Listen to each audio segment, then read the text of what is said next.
I think about the ways that vineyard crews can, monitor mildew levels to avoid spraying in excess. Hmm. In fact, overspraying against mildew is in spore taste. It sure is. And and I was just thinking to myself, some unsustainable methods have much room for improvement. There are fungus among us. Hey,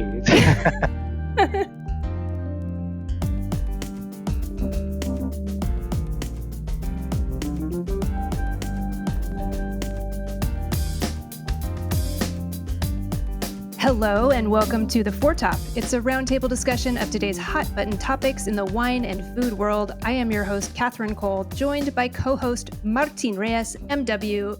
Hey, Martin. I'm looking forward to this episode in which wine takes on the apocalypse. We're going to ask ourselves if the wine industry is actually making breakthroughs in sustainable viticulture that could help the rest of the world to battle environmental degradation and climate change. And we'll be covering some ground that you know well. I You like see, that. I tried to make it fun. It's a good one. It's a good one. I've had this journey around the idea and the philosophy of sustainability in wine. And there are a lot of really strong opinions and a lot of people who are very good writers in wine who have strong opinions about things like sustainability, things like organic, things like pesticides, the big baddie glyphosate. And that's not even the worst one, which that's part of where the media, gravitates towards one thing. Mm. And also things like certifications and the perception that that most of them are watered down green washing, greenwashing meaning you just paint a coat of green on a different colored behemoth and now you call it sustainable. Hmm. It is a fascinating journey, almost of self-discovery, because you want to do good, not just well. You Hmm. want to learn what's really at stake and how can I, this little old wine professional, make a difference. And there's much, much more I can say, but I think that kind of encapsulates the rocky road towards what really is legitimate grown up sustainability and how we can actually find a way to make it sexy. Yeah, and I know you have a very holistic view of sustainability, Martin, but I think in this episode we're mostly going to focus on farming. Yes. I can't believe that we're going to make that sexy, but I think we are. And that makes me think of my own journey with sustainability. I too have had a long journey and thought I knew some things. And then my eyes were opened back, 2009 or so to biodynamics. And I published my first book, Voodoo Vintners, in 2011 about biodynamic wine growing. And I was just shocked what I learned because I just did a lot of historical research. I mean, one of the things that sticks with me from that book is that the nitrogen fixation, these chemical fertilizers we put in our soils, those came out of World War I bomb making technology, which explains why if you want to be a domestic terrorist, you go to the farm supply store. And it's like, Good fertilizer. I mean, it's Yeah. like our farming system is so effed up. It's so backwards. It's so horrible. So I'm so excited to hear from our guests because they aren't just asking, how can we not harm the earth? They're asking, how can we make this world a better place? How can we make the earth healthier? And what's so interesting about these two guests is that one of them is doing it in a totally forward-looking way, and the Yeah. other one is doing it in a very traditional way. And in fact, as we were planning this episode, Rachel and Izzy and I were calling it the futurist and the Luddite, because we've got one person looking way to the future and another person who's looking to the past. And they're both just outstanding leaders in the wine industry. Martine, before we start digging into what makes our guests' work so important, let's lay the groundwork for our listeners and get the unpleasant part over with. What's wrong with viticulture right now? What are a few ways in which contemporary viticulture is degrading the environment, having a negative impact on workers' lives, and contributing to climate change? Catherine, there are two parts to this. First is the frightening part, and then there's a hopeful part, which will take up most of the podcast, I hope. Well, that's good. But first, the frightening part. Our farming systems, they tend to be extractive, which is probably as good of an antonym as you'd find for sustainability. Some people, like Beth at Spotswood Winery, they say it's a purely transactional agriculture, but it's probably even worse than that in the sense that A transaction implies some measure of equal exchange. And historically, what humans have done in the modern era of agriculture is more akin to theft, Mm. where we strip elements of one part of the Earth system and then we saturate other parts, and then we massively upset the balances on multiple levels. The one that we think about most often is carbon. There's also minerals like nitrogen, phosphorus, and there's systems like acids, acidification in oceans, with all these tipping points. And these tipping points, in particular with carbon, that affects our temperature, our sea levels, the extreme weather, droughts, fires, forests disappearing, animals and insects disappearing, decade by decade, until the world may become unrecognizable. And agriculture and viticulture, by extension, plays a significant role in this. There are some people who, I think there's a gentleman, scientist James Lovelock. He talks about this Gaia theory, like this, the primordial Earth goddess, in the Greek mythology. Hmm. It's a hypothesis where Earth is like a living system that self-regulates and maintains conditions like what we talked about: temperature, ocean acidity, atmosphere, for life. And Gaia is pissed right now, where Gaia may develop this new state in which humans may no longer be welcome. And the hopeful part, this is why I want to tie it down to the fact that, well, what can we do? Agriculture, and by extension viticulture, we're in this unique position where there's this tremendous opportunity. We don't have to be a net emitter of carbon dioxide. There's an opportunity for us to be part of the climate solution, and that's what we're going to talk about. That's what we're going to talk about today.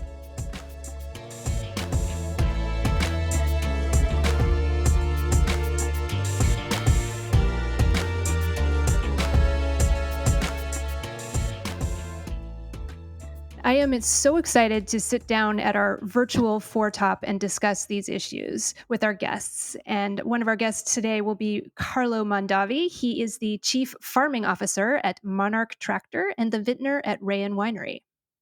Yes, and then we have Raj Parr. He's a farmer and winemaker. He runs Felland Farm, Evening Land Vineyards, Sandhi, and Domaine de la Côte. Well, I'd love to hear from our guests, Raj and Carlo. What are some things that agriculture is doing wrong right now? What are some things that you feel like really need to be turned around and quickly?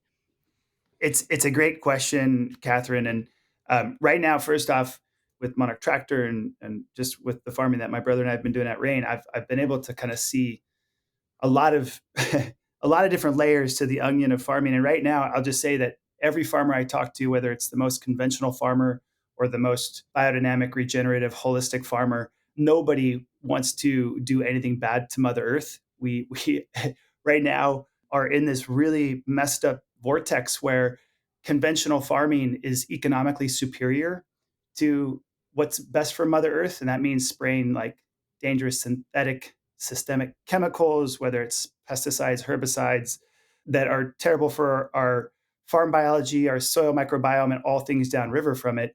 And so we're in this really messed up situation where the economics are stacked against farmers, and then for us like Raj and myself who farm in I think really a beautiful, elegant way.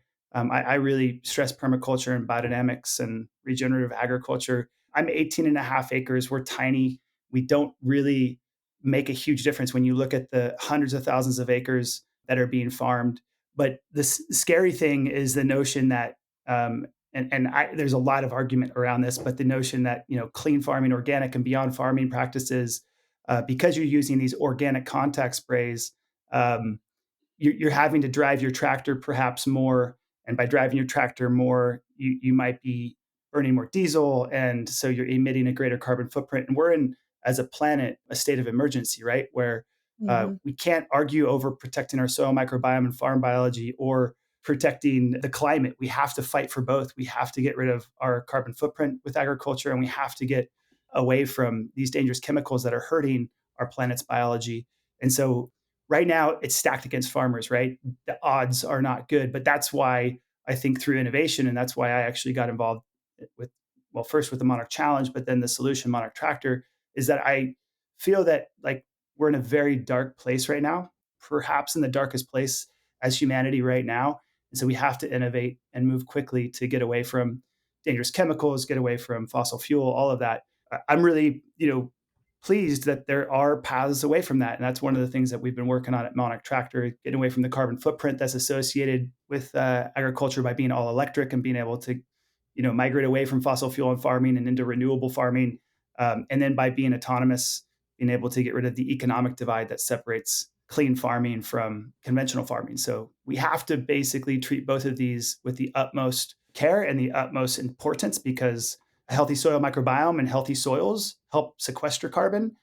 Dead soils don't. So conventional farming kills the soils, and driving your tractor more, burning more diesel puts out more CO2. That's also not a good option. We have to protect both, right? We have to get rid of the fossil fuel, and we have to protect our soils. So right now, to say it, like, if I look back from before when we launched Monarch Tractor, I feel like the odds are very stacked against farmers. And now I think there's a really optimistic moment in time where we've got a lot of really exciting things that are going to make farming super, super fun and exciting for everybody, not just for people that grew up on a farm, but for people to migrate away from the office buildings and into the farms again.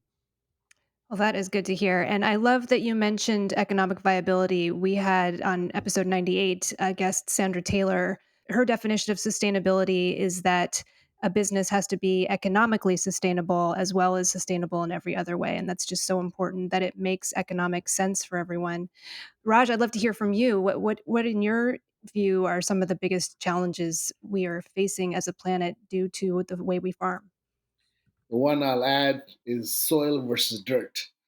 And right now, if you're farming conventionally, especially if you're putting herbicides in your soil, you are basically making your soil dirt.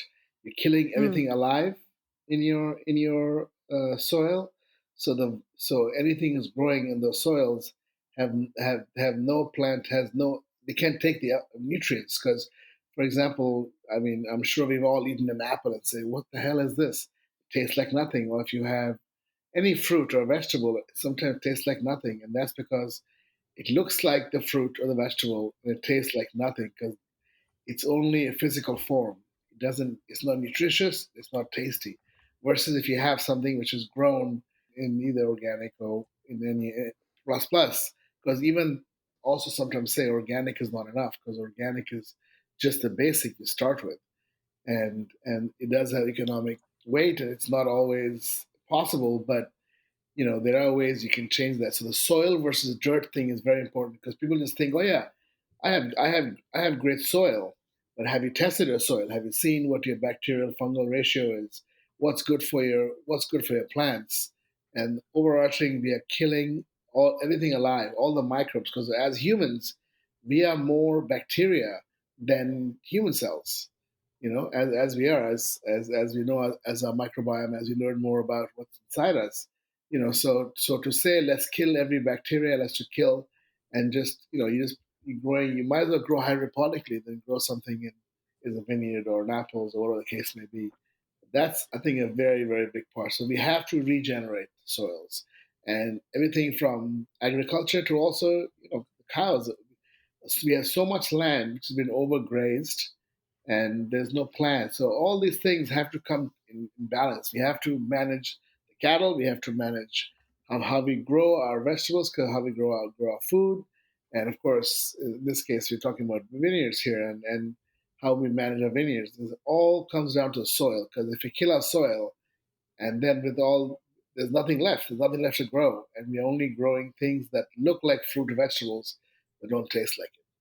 Hey, Raj, I really love what you said, and I want to piggyback off of that because, frankly, everything that's been woven into the conversation right now, the economic sustainability, the economic resilience that Carlo mentioned, and the way that right now things are upside down, your idea around the health of soil and how essential that is, and then turning the dire, dark, well, it's truthful that it is a dark period. We have 90 months left to avoid the major tipping point of carbon in our Earth, which could tip over into an unrecognizable planet. But all of that is actually a unique potential positive for our industry. The vineyard needs nitrogen to grow. And yet, conventional farming applies artificial nitrogen stripped and derived from artificial sources into the soil. Part of that releases into the atmosphere. And then part of it runs off into the streams and causes these dead zones in bodies of water.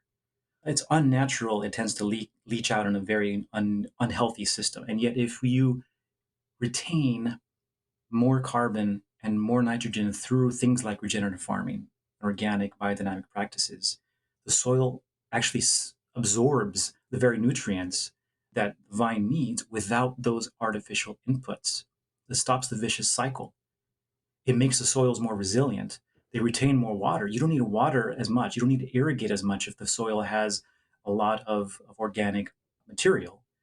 So you see how like there's this awesome opportunity for viticulture to actually turn into carbon neutrality and take and decarbonize our planet, part of it anyway.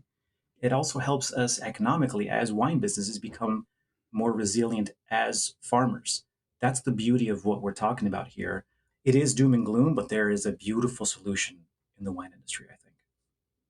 Yeah, I totally agree, and I think that Martine, what you said, you nailed it. And Raj was talking, even with cattle, and like all agricultural systems right now, if you look in like first world countries, it's like a quarter of the carbon footprint, and outside of like third world countries, it's like 35% of the carbon footprint. It's pretty immense, and I think that just comes from poor training and poor like education. And when you think about where our education has come from in agriculture, when I graduated high school, I remember a bunch of my friends got thrown basically the keys to their family's tractor, and their family said, "Okay, get to work." And so their education didn't really go much beyond that. And so in would walk the PhD from Monsanto or a chemical company, and their education came from this place of industry, this capitalistic view on how you should farm, and if we can get you more of these treatments, then it benefits our company. And sure, the very short sight, yeah, you don't have to use under the vine implements, or you don't have, it makes ease and incomes better returns immediately with less inputs. But the really sad thing about this is that it's killing our soils, and this comes from whether it's cattle or vineyards or any of this, and it stems back to whether it's through regenerative biodynamics, permaculture. I'm a permaculturalist first. I think that the goal in farming is to create a permanent culture where you have so much biodiversity, not one bad thing or good thing can really thrive. So, you have gophers, and sure, gophers aren't great when they're abundant, but you have bobcats and coyotes and foxes and mountain lions and raptors and all sorts of other things that kind of push them away. When you think about cattle as well, the idea of a cattle in a stall just eating grain that's been trucked in somewhere with a carbon footprint on the food that it's eating, that's not sustainable. If you look at the whole entire ability for there to be kind of this regenerative permaculture, polyculture kind of holistic look at the farm, all of a sudden, almost all of them, including dairy and cattle and all that, the carbon footprint can become net positive. And so it's not about just vineyards, it's about the whole entire educational system, about how we've learned to farm. And unfortunately, since the Green Revolution, post World War II, all of our education has come from the chemical industry. And when you look at all of the symposiums at different agricultural expos, the agricultural symposiums that are educating these farmers are with PhDs that are, being backed by the chemical industry. And so there's a pivot happening right now, which is really exciting, where things like Monarch Tractor are being able to kind of hopefully take in some of that scientific, and through being able to be a profit center, being able to actually help educate and teach about other paths like regenerative and biodynamic and organic farming practices that are better for the soils and will be certainly better for us economically. Gaia is pissed, right? She is pissed. And Carly, we risk talking in a bubble to ourselves, to our trade, and to our industry, and it may be maybe the right thing to do, sustainability, resilience, but to the average consumer, it's I've been struggling with this for a few years now. How to make it desirable and appealing beyond the quality of the wine and the scores and the winemaking sexiness, whatever. How do we make sustainability sexy? And I think part of the answer is technology. When I read about the Monarch Tractor, the smart tractor, I was like, wow, hey, I'd want one. It's beautiful. So tell us briefly about the Monarch Tractor. How did it come about? Thanks, Martin. It's been an incredible and exciting journey, and Raj has been there since day one with the Monarch Yeah, Challenge. right. It began really as a movement to create awareness for farms, just to basically say, hey, did you know that herbicides are linked to all these health impacts, which are incredibly sad, but also for the unspoken, the colony collapse with the bees, the monarch butterflies, the collapse since the introduction of Roundup in 74, the monarch population has declined by 99.9%. I mean, they're on the brink of extinction right now, and they're an indicator species. And as an indicator species, they really indicate the overall health of the biodiversity of that ecosystem. And so right now, all of that is on the collapse. So the Monarch Challenge was a movement to go out and talk about this and create awareness, simply to talk with friends, because all of our friends don't want to hurt Mother Nature. And so the problem was that the Monarch Challenge was going to fail. I started this in 2016, and by 2017, I was like, "There's no way this can succeed." The economic divide was too great. Even if it's just think of this: if it's 3 cents more per bottle to farm without herbicides, call it $500 an acre. That's like $25 million for a place like Napa Valley to go away from just herbicides. Forget neonicotinoids and all the synthetics. I'm 18 and a half acres. RAEN is 18 and a half acres. We farm at a crazy level, but I can do that all day long. It doesn't make any impact. There's individual farms that have a greater amount of vineyard land than all of Napa Valley, than all of Sonoma. And so they report to shareholders. And unfortunately, $25 million, just they won't be able to get that budget approved with their shareholders. And because of that, the Monarch Challenge was going to fail. And then the really depressing part was that some of these larger farms that were quite sophisticated would say, well, you think what you're doing is better for the planet by using these less powerful, like non-synthetic organic contact sprays and no herbicides and all that stuff. By doing this really beautiful farming, you're driving your tractor more. And so you're burning more diesel. So there's this greater carbon footprint. So there was a carbon footprint divide and there was an economic divide. And for those two reasons, the Monarch Challenge was going to fail.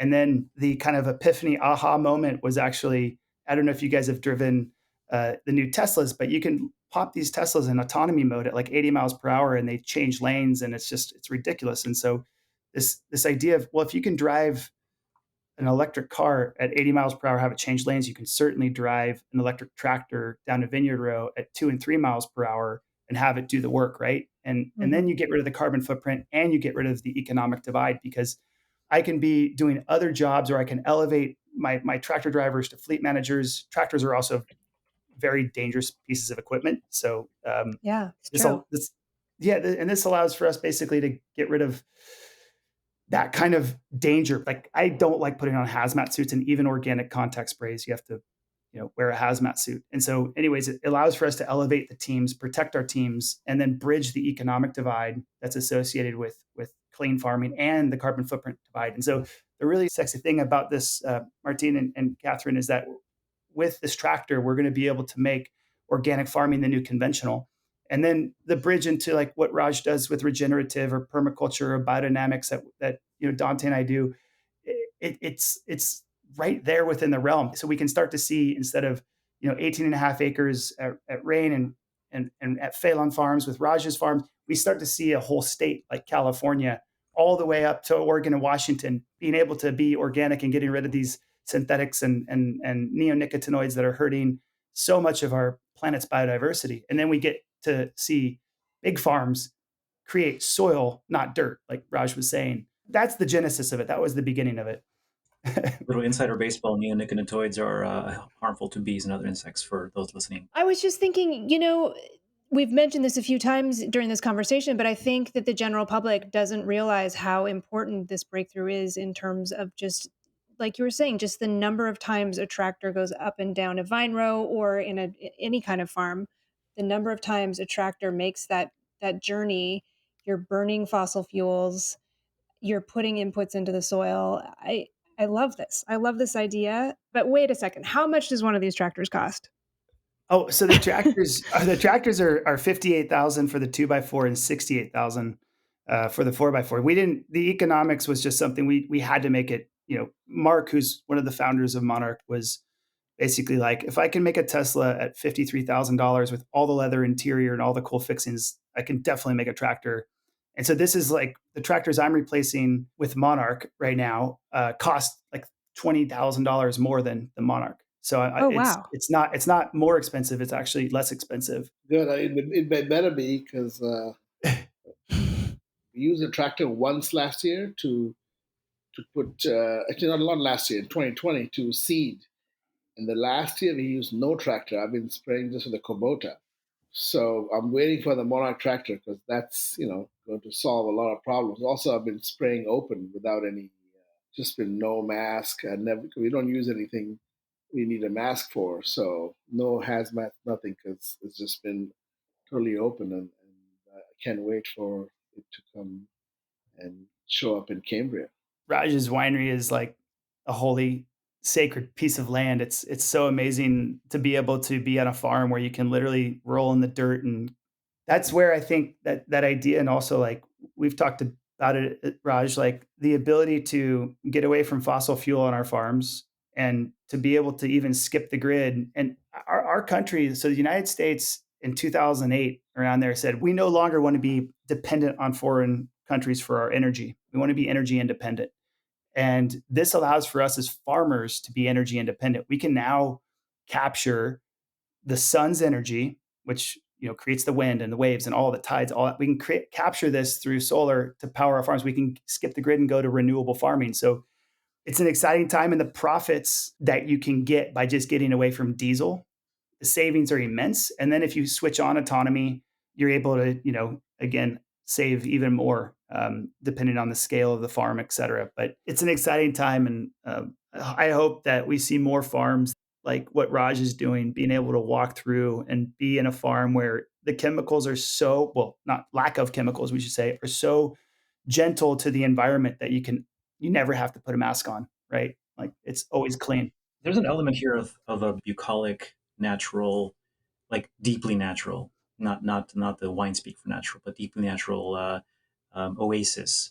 But I still go back to the idea that to some degree, thoughtful technology, as we've described, could that maintain itself as part of the solution? Like Oregon, there's been UV light use in vineyards, UVC light that reduces, from what I understand, prevents powdery mildew and makes less passes to pass through with sulfur.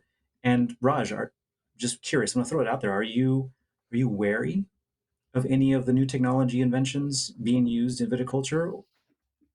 No, no, I haven't.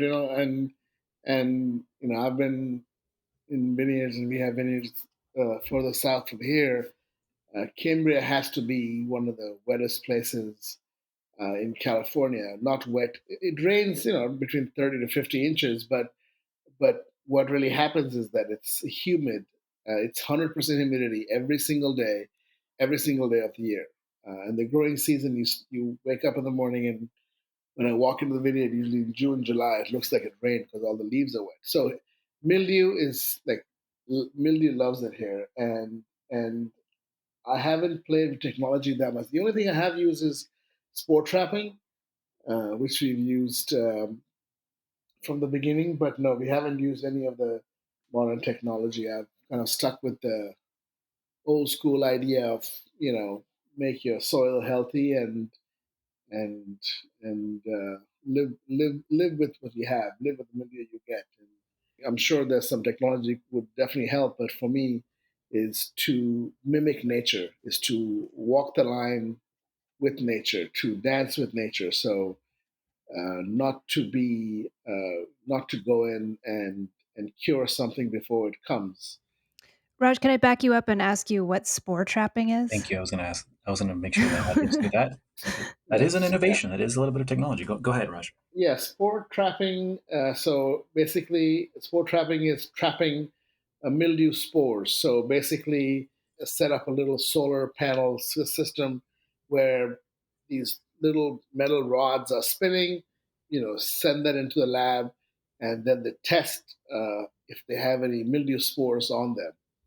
And you can do that once a week, once a month, and then you can know the mildew spore count, and so you can be reactive. So there are some people who use this and they don't spray anything in the vineyard until mildew arrives. Hmm.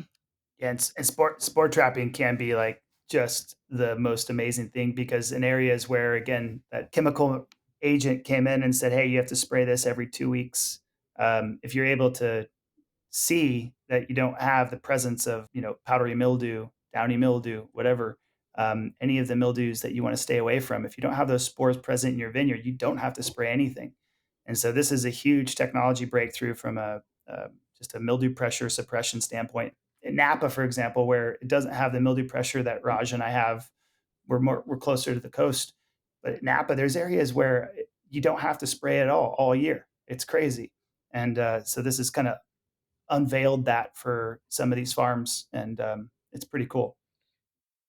We are so lucky this season to be sponsored by Lytle Barnett, which is a brand I am personally a huge fan of. It's a collaboration between Oregon-born Andy Lytle, friend of the pod, and Anthony Beck of Graham Beck, the South African sparkling wine house.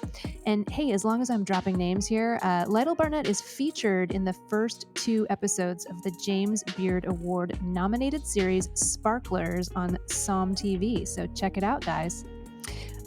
So Lytle Barnett grows outstanding Pinot Noir and Chardonnay and some Pinot Meunier even in the Yola-Amity Hills of the Willamette Valley. And of course, those are the grapes that are the building blocks for Champagne. And Rachel and I are sitting here tasting these delicious wines, and we were just saying, we could be fooled. We could taste these wines blind and we would believe they were from Champagne. They're just absolutely delicious. So let's see what we have here. We've got the 2016 Brut Rosé. Yum is the first thing I have to say. I'm definitely tasting the Pinot Noir in this wine. I'm getting a little dried raspberry leaf, but also some fresh raspberry notes, some juicy fresh apple, and I'm going to hand the mic to Rachel, who is the real wine genius in this group. Rachel, what do you think? I get like kind of strawberries and rose hips on here, so like almost a floral thing, but so delicious. I think this wine could be equally at home on a sunny patio or with a full meal. It's a beautiful, very pale rosé color. Well, listeners, you've got to try these wines. They are total knockouts. Go to lytlebarnett.com to learn more about these wines. That's lytle-barnett.com. That's Lytle Barnett, sparkling wines from the Willamette Valley. Check them out. Thank you so much, Lytle Barnett, for sponsoring the Foretop. We love you guys. I am so delighted that Domaine Winery is sponsoring this episode of The Foretop. It is just so easy to record these sponsor segments when I absolutely love the wines that we get to taste. I'm so excited because we get to taste some delicious Pinot Noir today, made by Domaine's winemaker, the one and only Isabelle Meunier, who is, I would say, probably one of Oregon's top winemakers, probably in the top 3. She's really, really talented. Her resume includes stints at Domaine de la Bougerie in Burgundy, Felton Road in New Zealand, and working alongside Dominique Lafont here at Evening Land in Oregon. Isabelle's winemaking style is absolutely superb, and she knows the Yola-Amity Hills appellation of the Willamette Valley. She practices old world winemaking in the cellar with wild yeast fermentations, and I cannot wait to taste these 2 Domaine Pinot Noirs we have here. These are both from the 2019 vintage, which is a vintage I really love for its restraint and balance. So what do we have here, Rachel? We have the Pinot Noir, and then we also have the Joie, which is their reserve Pinot Noir. Let's taste the Pinot here. I am getting some refreshing bitter notes on this wine and some earthy notes, counterbalanced by tart raspberry, subtle tannins, and outstanding acidity. Rachel, what did you think of the Domaine Pinot Noir we have here? I think this is a wine that is an absolute pleasure to drink. I get red currant, definitely some spice from that Pinot Noir, like allspice maybe, and then like you were saying, that like beautiful red raspberry there. Yeah, this is a really delicious wine. Well, let's move on to the Joie. This is Joie, if you're looking it up. This is the Reserve Pinot Noir. Again, this is a single vineyard wine from the Anahata Vineyard in the Yola-Amity Hills, and I am definitely tasting that Yola-Amity Hills, that vibrancy, that electricity. I'm getting, I call it like a bee sting feeling at the finish. This wine has just got that electricity of the Yola-Amity Hills. It's a little rounder and spicier. Only 198 cases were produced of this very, very unique and rare Pinot Noir. Rachel, what do you think of the Joie Pinot Noir from Aubaine? Yeah, like you're saying, I get a little bit more intensity from this wine, but in a really, really phenomenal way. It's a little bit darker fruit, more kind of like, to me, huckleberry, but with some earthiness there. All in all, it's super elegant, delicious to drink. These are just outstanding Pinot Noirs from the Willamette Valley's Eola Amity Hills. We are just so lucky to be able to taste these during our sponsor breaks. Thank you so much, Aubaine, for sponsoring the Four Top. We really appreciate you supporting us. Listeners, you've got to go learn more about these delicious wines. Go to aubainewine.com, that's AUBAINE wine.com, and learn more about Aubaine's delicious Eola Amity Hills, Pinot Noirs, and Chardonnays. Well, I want to take a step back for our listeners. We've heard a few descriptions of what regenerative agriculture is, but I think some of our listeners might be still thinking, well, I know organic, I'm starting to understand biodynamic, but what exactly sets regenerative agriculture apart? Some of our listeners may have read Michael Pollan's Omnivore's Dilemma. Some of our listeners might be familiar with The One Straw Revolution by Masanobu Fukuoka. If you aren't, I would definitely recommend checking those books out. But Raj, what is your kind of like elevator pitch for regenerative agriculture? It's literally as the word is, regenerate. So you basically work with Mother Nature and regenerate. So it's like simple things like you're building, your organic matter, so that, and you're conserving carbon. So you don't. One of the pillars is tillage. So in regenerative farming, you don't till, or minimum tillage. No to minimum tillage.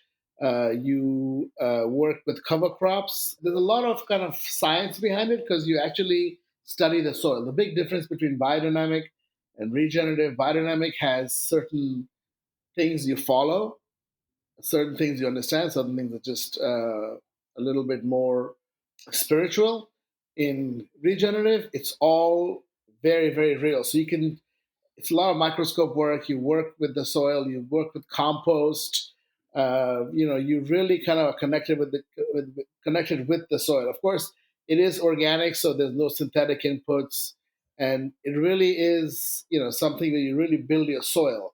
And then one of the most important things about regenerative is the incorporation of animals, and that is something which is you can be biodynamic and not have a single animal in your vineyard. You can buy your compost, you can buy your manure, you can buy everything.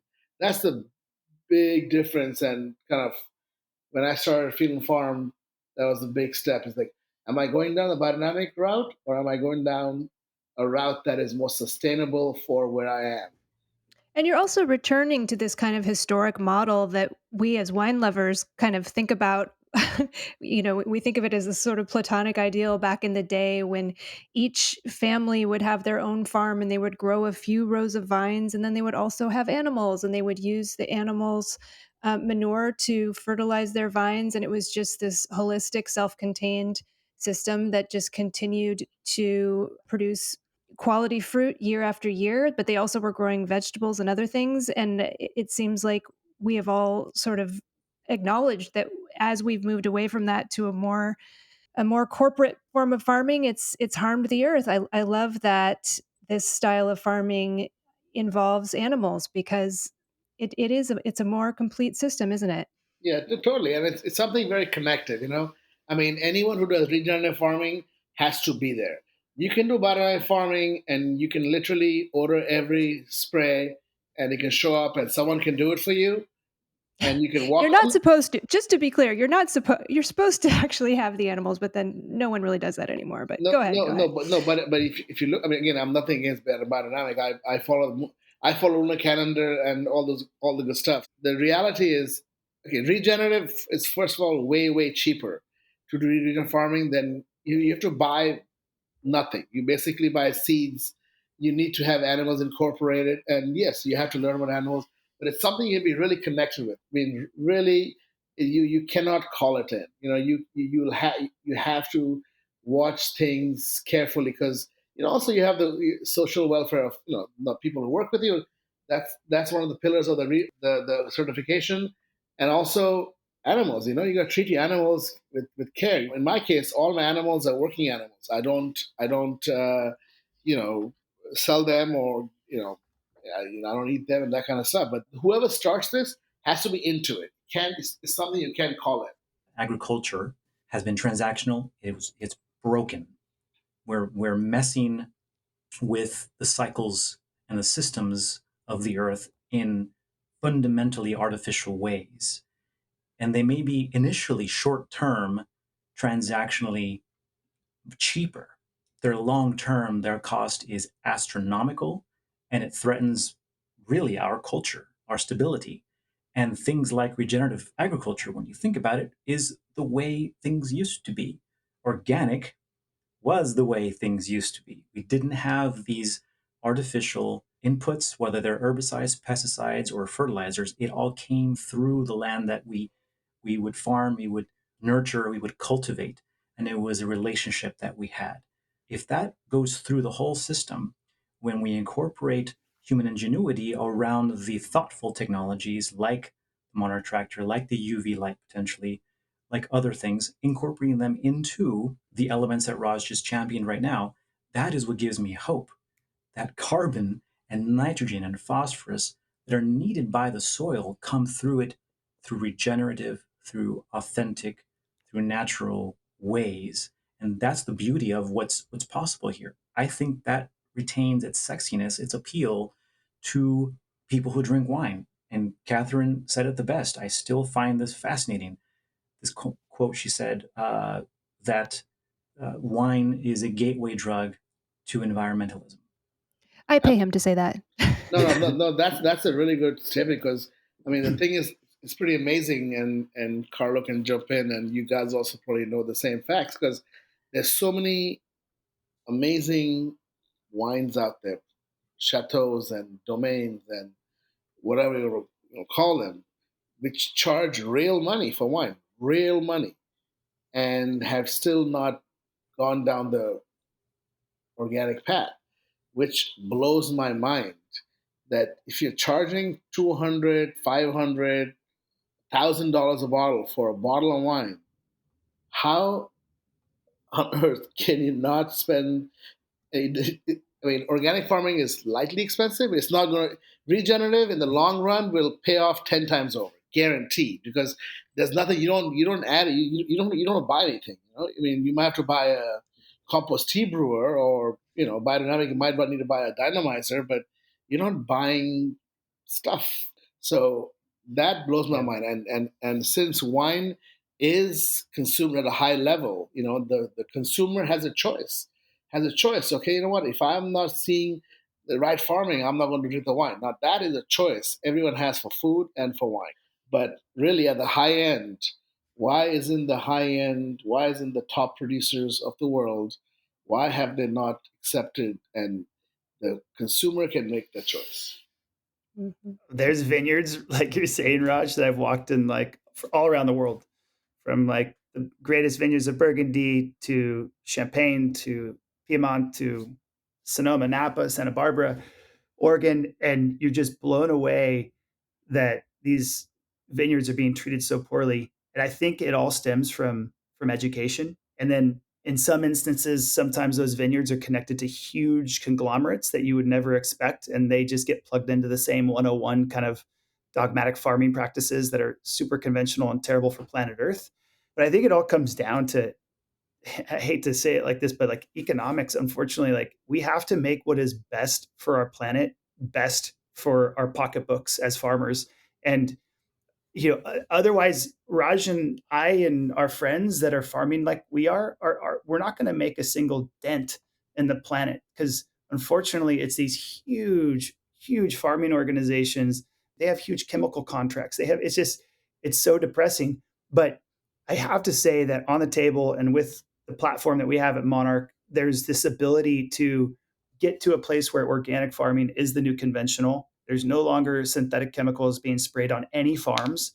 And then beyond that, and I wouldn't take it off the table, is the idea through this technology, like you were talking about with the UV lights, the ability for like huge scale farming to be completely chemical free. And that all comes with precision ag. That all comes with smarts and all of that. But I would say when you look at the data that you see now, it's very depressing. There's a lot more dirt out there on the planet than soil right now in agricultural landscapes. I'd probably say it's like 99% dirt. Mm. The goal is to how do you make it 99% soil or 100% soil, really, right? Cover the 1% that's already there. It's a big challenge, and I think that it's going to, through education and technology advancements, that we're going to be able to make it so that we get there. And all these farms, I've through Monarch Tractor been now working with a lot of them, and they're all super pumped. Like these big conventional farms that I would never, ever, ever buy a bottle of wine or a tomato from ever.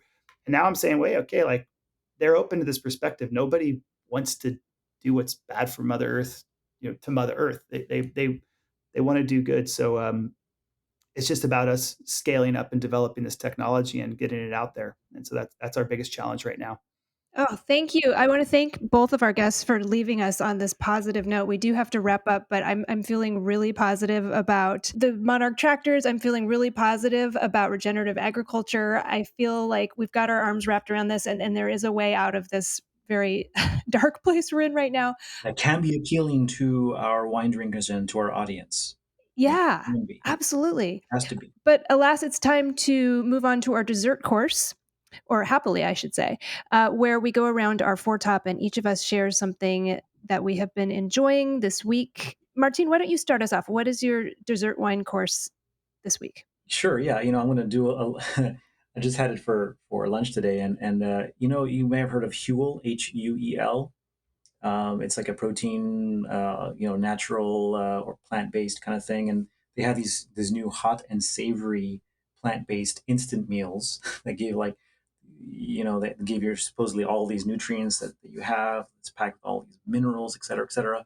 I like it because it comes in one bag and you get like 7 meals out of it, so it's less packaging, less waste. Something that's a passion of mine. It sounds like a workaholic meal. Well, yeah, and there's flavors like Thai green curry, spicy Indian, tomato and herb. So yeah, that's something that I'm endorsing. I like that meal. I like that it's plant based, and I like that it's complete. I like that it saves me time, and I like that it's less waste for the environment. There you have it. Oh, well, I'll have to try that. How about our guests? Raj, did you bring a dessert wine, some sort of recommendation for our listeners this week? I had an Angelica, the made Oh, by Tegan Pasalacqua, which is he made a mission grape from the he made the best of the smoked vintage 2020 from Amador County, and some great Bass cheese. So that was that. That's what, because I don't eat many sweets and rarely ever drink any sweet wine. So Yeah, but some winemakers are doing some really interesting things with those wildfire wines. yeah, I'll have no, to that check that out. wine was amazing. And the Basque cheese too. Yeah. Yum. it's bask in the deliciousness. Let's bask in that deliciousness. Carlo, how about you? This week, actually, I've been opening a lot of bottles, which was really fun because it's been kind of like I haven't been able to open bottles recently, just been so busy. But I opened a bottle of 2014, which is a really cold year in Piedmont, from Matteo Careggia in Roero. So everyone knows, Barbaresco and Barolo, but there's this really, really beautiful, much younger soils than say like, Serralunga. It's more like La Mora, more sandy, super like tons and tons of just marine derived soils. It's really cool, sandy, well-drained soils, steep hillsides. But Matteo Careggia Val de Preti 2014, which was a cool year. And it was so good. These days, it's funny, like the cool vintages are like the vintages that are far and few between, but they're the vintages I crave. And so it's a Nebbiolo, and it was super aromatic and super beautiful. I always love a cool vintage wine. My dessert course is I went down a rabbit hole while I was preparing for this episode and I got really excited. Kind of like with the Monarch Tractor, I found a technology that I got really excited about. It's a company called Kiverdi, Kiverdi. If you're just tooling around on the internet, check it out. It's like something out of a science fiction novel, except a utopian one, not a dystopian one. I can't believe it's for real, but they're capturing CO2 from the atmosphere introducing it to microbes, and then turning CO2 into other products, including a fake meat called air protein, fish food for aquaculture called CO2 aquafeed. They have a technology called reverse plastics that uses CO2 to break down plastic waste into biodegradable materials. They have a product called Revive Soil, which turns CO2 into organic crop nutrients. I mean, this is crazy. I can't believe they're able to do all this. And of course, to make it even more awesome, the CEO is a Black female scientist. Her name's Lisa Dyson. So I think that she needs to get on Twitter so we can stop paying attention to Elon Musk, because she seems far more interesting. But as with Monarch Tractor, I just feel so good to find companies and smart people like both of you, Raj and Carlo, who are doing things to turn the course of this ship and turn us in a more positive direction. So thank you so much for all you do.